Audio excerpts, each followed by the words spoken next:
Hey guys, okay, so I'm sitting here working on a little bit of a side project as to some of the pro materials that have been made available from Epic as far as skin textures and hair and eyes and cloth and what have you.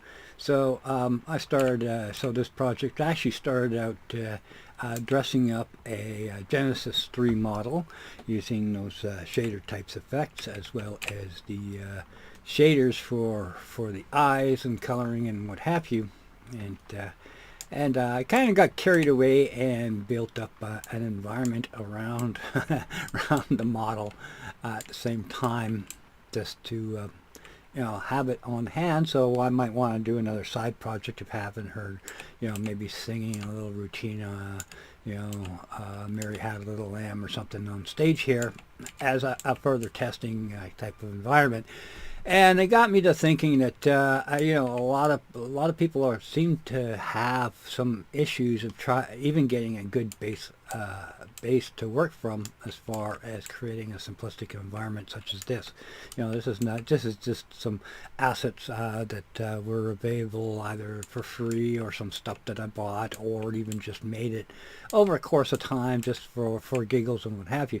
So I wouldn't say this is the most stellar type of environment, but it's just something that will just eventually grow into, hopefully, into something down the road that I'm really not have any kind of set idea or plan to push this any further from the desire to play around with the types of shaders that are available for use on the Genesis 3 model. Now, I got more to say about this, of course, at a future date. Um, it's an ongoing improvement kind of thing about being able to bring the A base G3 model in and dress it up and what have you. But it's kind of a diversion from the real topic that I want to discuss here, is kind of going the opposite way as far as setting up lighting setups and what have you, by basically understanding the foundation of what is actually required to get a good result, as compared to some of the things that I've seen on the message boards that I kind of look at and I scratch my head and I say, what's this? There's problems with what I'm looking at, even from a very basic, ugly, not as to which they want versus what would be expected from that kind of a result. Now, to demonstrate this, we're going to instead go advanced and say, okay, here's this feature, here's what this will do. It's a make it look good button and how to contour and shape, which is very much an artistic endeavor rather than something that you can actually sit down and do a tutorial. So if you get the opportunity to actually see somebody work with the tools of their trade, then I would highly suggest it, because you'll learn more by watching somebody do than. Oh, let me turn off the heater here. You'll learn more from somebody from what they do rather than somebody telling you, okay, here's reading from a book, for example. So to get started, let's take everything from going the other direction. What do you have to do as far as rendering out a scene goes? And this is pretty typical information that you could find regarding almost any kind of rendering system out there. Keeping in mind, of course, we're talking about a PBR environment, a physically based rendered environment, meaning that we're dealing with physics, which is a mathematical certainty as to behavior, not necessarily as to implementation of a given feature. So if we're using a light emitter, the light, this is where I don't like to use the word lights, because it's really non-descriptive, as opposed to, say, a light emitter, which the majority of all 3D applications have some form of light emitter that behaves with a certain level of expectation, particularly when you're dealing with physics-based rendering type systems. So just keep that in mind, that what is required in Unreal 4 is generally the same thing that might be required in V-Ray, or might be required in iRay or Metal Ray or any kind, or RenderMan. The only rendering system I know of that has doesn't use the suffix of ray in its name. They all behave within the same ideal of its primary operation is to emit and bounce light through an environment, creating a renderosity type of effect. After that, it's really up to you to use different type lighting elements, the emitters, to create the kind of environment that you wish. So, for example, I have a little bit of blue neon tubing going on here as an emissive lighting, and that's just another form of lighting the environment. Okay, so anyways, we kind of chit-chatted about that enough to set up the basics. Now let's get down to the raw roots of it all. So we'll go ahead, and what we're going to start off with is a blank scene. So we don't have anything in our scene that's going to discolor our results that we're looking for. So we won't save our scene here because I've already saved it 3 times to infancy. But we're going to start off with a rather basic concept here. Let's see what we got here. Okay, let's bring in our test room here, and we're going to snap this. I built this in 3ds Max as to being located in position to 0, 0, 0. Okay, so if I go ahead and hit the G button to turn everything off, as far as you can see, everything turns dark. So that's expected. That's what we're expecting it to be. There's no emitter in the scene. If we go ahead and hit build now, let's see what happens. And hopefully it won't take too long. Okay, building lighting is done 100%. And come on. Come on. This is getting slower and slower as far as... and once again, nothing. Okay, so first thing we need, of course, is some kind of emitter in the scene. Well, actually, the first thing what we should do is pick a material that we can apply to the wall. Now, we need to take a little bit of diversion here and talk about materials. We're talking about PBR, or physics-based, well, it would be more PBM, wouldn't it? It would be physics-based materials. So a physics-based material is the same type of material that you would find in, once again, in any kind of 3D application for the purpose of rendering out for visual effect. So in this case, they just name it differently. If you're using metal ray, then the materials would be referred to as metal ray materials. If you're using V-ray, then it would be referred to as V-ray materials. And the reason for that is that the material itself contains a parameter as to how the lighting, when it hits the surface, would interact with the materials at that level. Once you start throwing emitters and photons and protons or whatever around here that bounce around like a super ball, how is it supposed to interact with the surface? How much information should it pull off the wall as it bounces onto another wall, which creates a color bleed?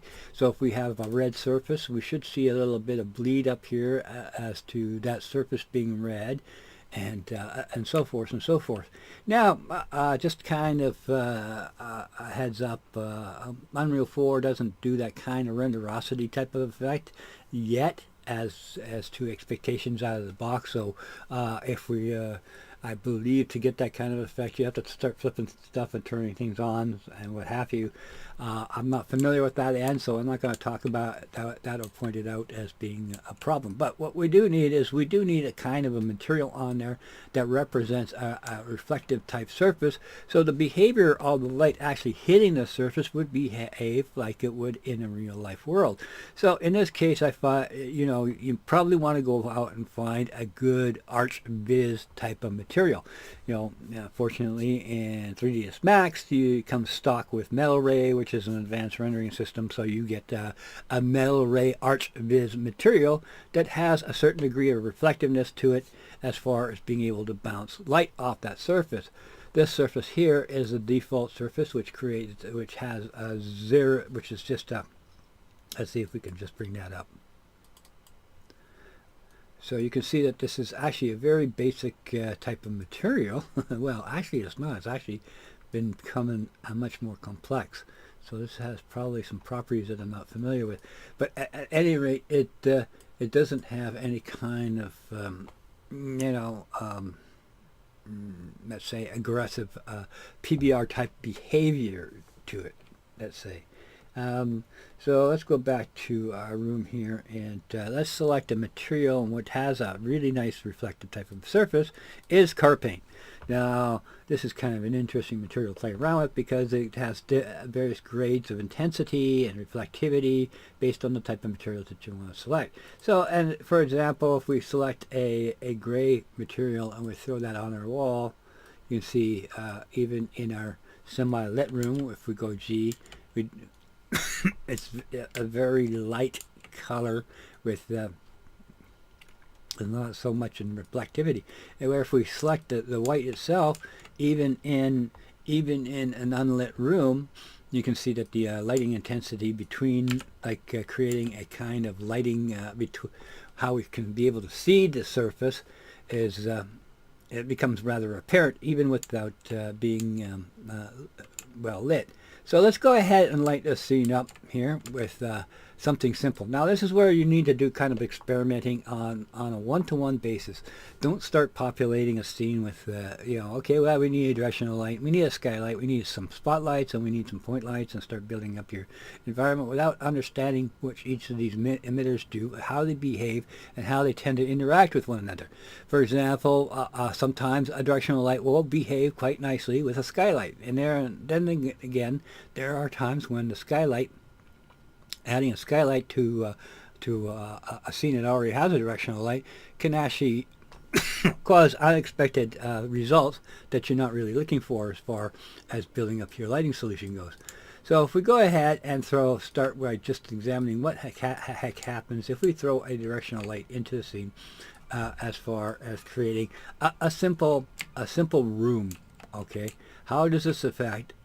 Now that we have a true PPR type of material on our surface here, you see if I hit the G button now, the room is visible for all intents and purposes, and see how this material would interact with a light source. So if we go ahead and hit the build button and wait for it to build out, we got two objects to build, the room and of course the roof, and it shouldn't take too long. It's a very simple scene, and I'm just doing a basic build, not doing anything fancy. Ta-da! You can see we have a nicely and well lit room, and as we back up, we can see through that indeed we're getting kind of a lighting effect. But we do have a rather in-your-face problem in that this is not how a room is generally lit from an outside source.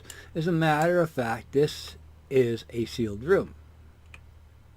So any kind of exterior light source that is coming into this room has to only come through a gap or a window, or in a lot of cases a leak. So this is where we're kind of hiding a lot of the leak problems, is we have too many lighting elements that are interacting with one another that doesn't tell where this leak would actually be. So if we actually had a gap in the wall, then this would create a light leak in this area here that would cause, particularly on reflective surfaces, rather unusual artifacts that aren't actually built into the materials, but are actually being projected onto the surface as the light is being bounced around.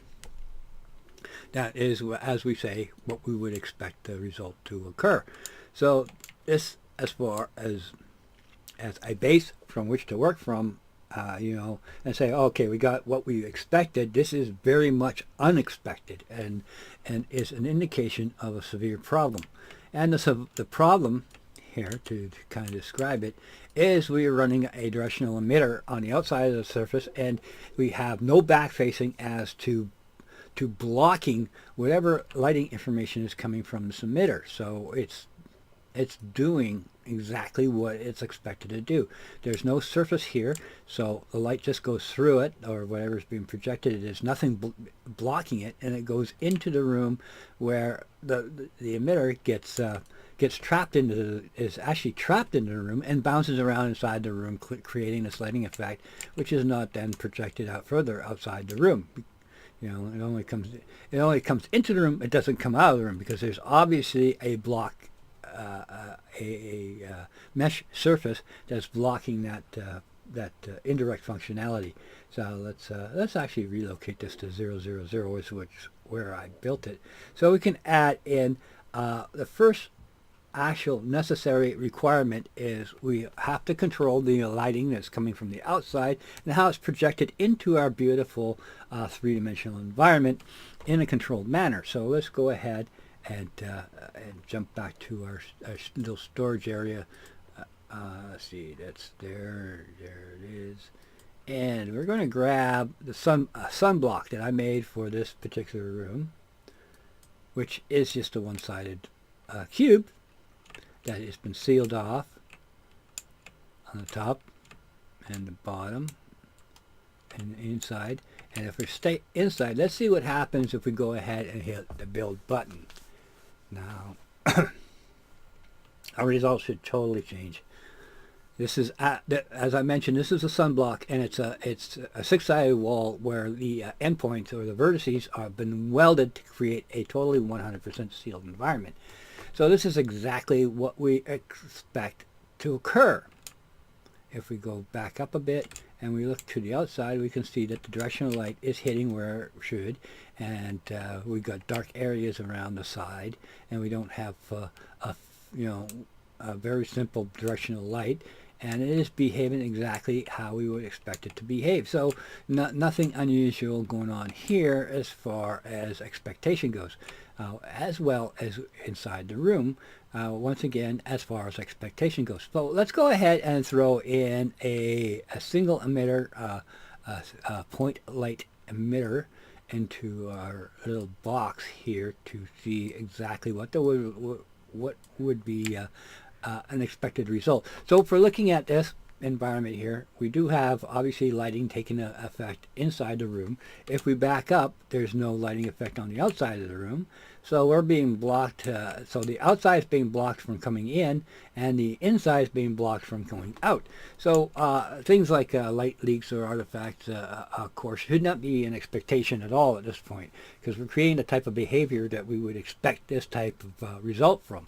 If we go ahead and hit build again, we should see what expectation number 2 is highly reflected PBR surface behaving totally different than we would be from, say, just a stock type of material, or a material that it has very little complexity, and we can see that the renderosity effect is just bouncing like crazy around the room.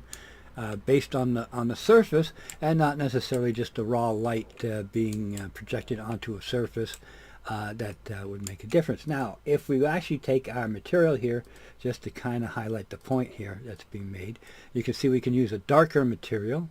Remember, we've already built the lighting, so lighting is lighting, and we can modify and change the intensity and the contrast of that lighting anytime we want. So based as far as expectation goes, we now have a place on which to reference from. So if we change the material type, we can see that we get a different result just by putting materials onto the surface as to lighting intensities and behavior based on a material that has a high reflectivity factor to it.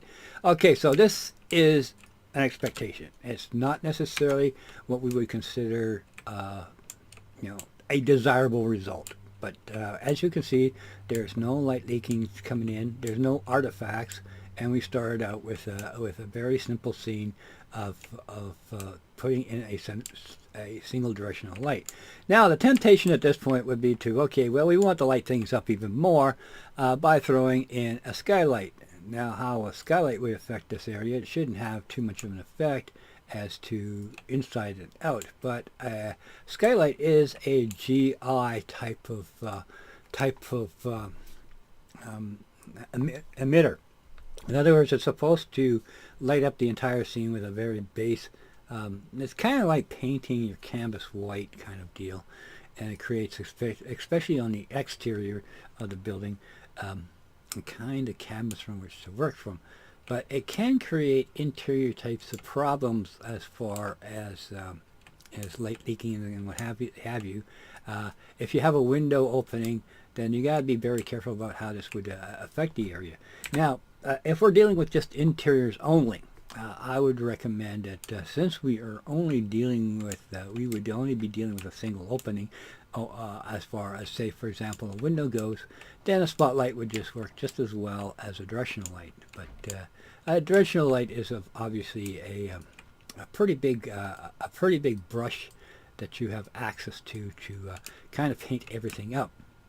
But okay, well, moving on and moving forward, we can. The point being made here, obviously, is if you don't want lighting to affect a given area, put a sunblock into it, because without it, it's going to want to just basically delete that. And we'll do a quick build with the light emitter on the inside. It's going to want to blast your light emitter for directional lighting. It's going to want to blast right through the walls without being limited. Come on, come on. I don't know why it's taking that amount of time to actually draw. There we go. And this is where a lot of the, I suspect this is where a lot of the scenes that I see, the lighting is totally blown out. Now, to kind of illustrate that as step 2 is we're actually going to create a hole. Let's do a new. Let's do a new and nothing in the scene. Blank scene. We're going to build up our own environment, and we're going to actually throw some stuff in here as to putting a window in the scene here. I'll just start up by throwing everything in here, and we're going to set it up as to how I built it in 3ds Max by placing it on 0, 0, 0. We got some really unusual, funky UV mapping going on here, but it doesn't really matter because this is a sunblock, and we don't really care about if it's that well textured and what have you. This is also a sneaky way of building up an environment. Is you can start putting in sunblocks in between the walls to ensure that there is no leakage at all. Now, this is actually an old trick that was used in Radiant, where a leak would actually stop and prevent a compile of the map from occurring. So one of the dirty little tricks was just to simply create a box around the your entire map, so there is absolutely zero leakage into that space. So this is a kind of same idea in theory, that if we create a sunblock between the two objects, the outer wall and the inner wall, and weld that as a single unit, then we have like the ultimate in control of preventing outside light or emitters from penetrating the inside. Now, to kind of set this up quickly, once again, we're going to throw on a material, a really bright light lidded. Hit G again to turn everything off, just to kind of make sure that it's in place. We don't care about the sunblock getting any kind of materials, and we're going to go ahead and throw an emitter, a directional light, and we want this directional light to come through our window with the sunblock in the way, and we're going to go ahead and hit build and see what the results are going to be. As far as lighting the interior from a single point light source. Okay, come on. Okay, so we have light coming into the window. It's hitting the ground. Let's go ahead and see if we can change the world setting here to be a little bit. Now, I've always been I haven't really played with this in a long time. It looks like there's been some stuff that's been added as far as things like a number of skylighting bounces and indirect lighting quality and what have you have been added in. And I'm not too sure what they're going to do, so we're not going to go off of tutorial at the moment to play around with that. But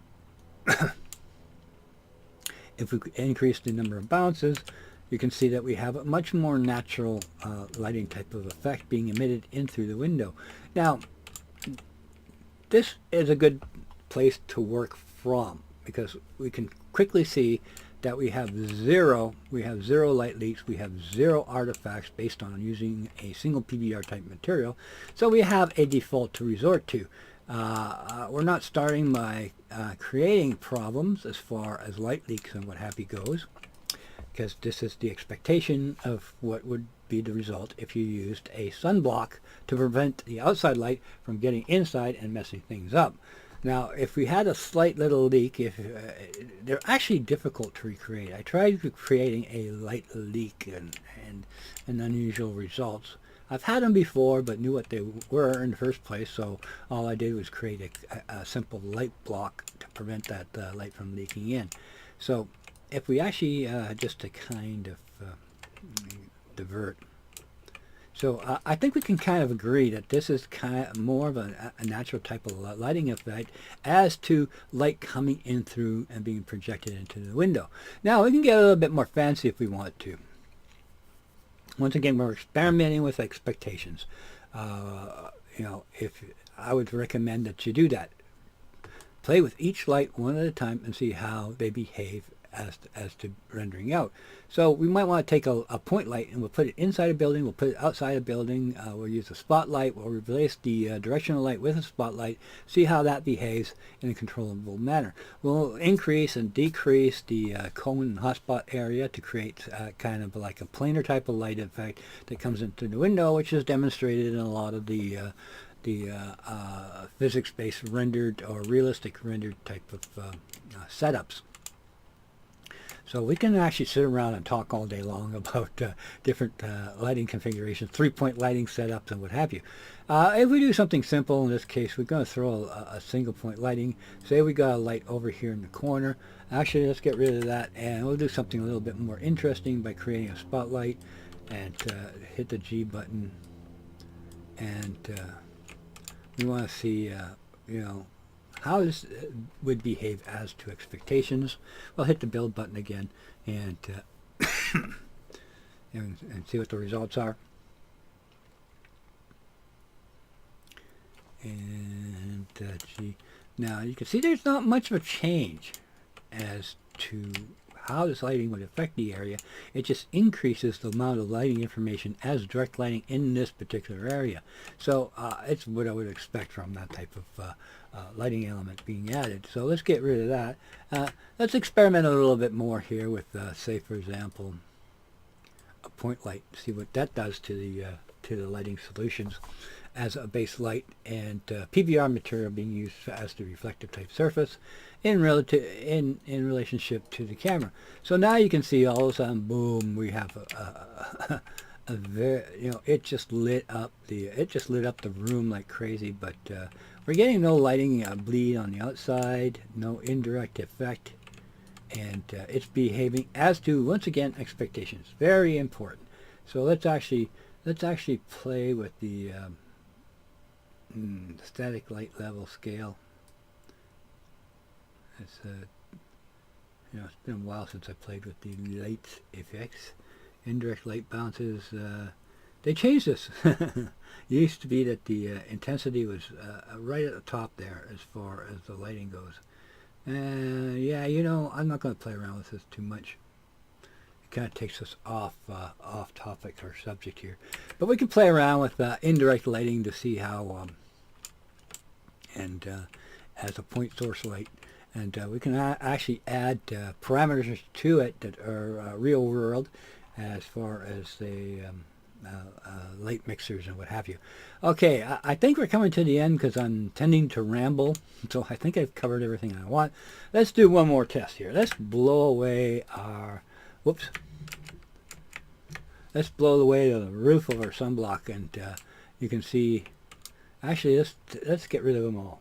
Just to say that if you see this, if you can see into your room, anything outside as far as light goes can see into the room as well at the same time. So if we go ahead and then demonstrate this one last time, as far as going back to our sealed room, you can see all of a sudden we get this blowed out effect, and now you got to go to the light, and you're messing with the light, and you're messing with your contrast, and you're messing around with this, when originally, if you just block this light from affecting the interior, and you're going to get a well balanced. It's going to be as expected, and not necessarily what you're looking for or desire to. It gives you something to build on, so to speak, because it's predictable. Okay, I just thought that this would make for an interesting type of tutorial of going back to basics, so to speak. And if you were to do this type of setup, you should never ever get any kind of like leaks. Rendering artifacts should be well, I've never, since I started doing this type of setup, I've never really seen any kind of artifacts that I couldn't fix. And most important of all, the results become predictable. You know what it's going to look like before you hit the build button. It's not a surprise. Okay, I think that's enough. Try this out yourself. You can actually build these kind of rooms out of brushes if you wish. Do some experimentation. Find a half decent, maybe even already built half decent environment. There's already some environments that have been built for testing what would we call photorealistic type of rendering type of effects or lighting and what have you, which are already kind of sealed off and blocked off. So you can just go in and see how these lights would react, so you can see the result that becomes, as I mentioned, a predictable result. Okay, enough. We're rambling on. Talk to you guys later. See ya.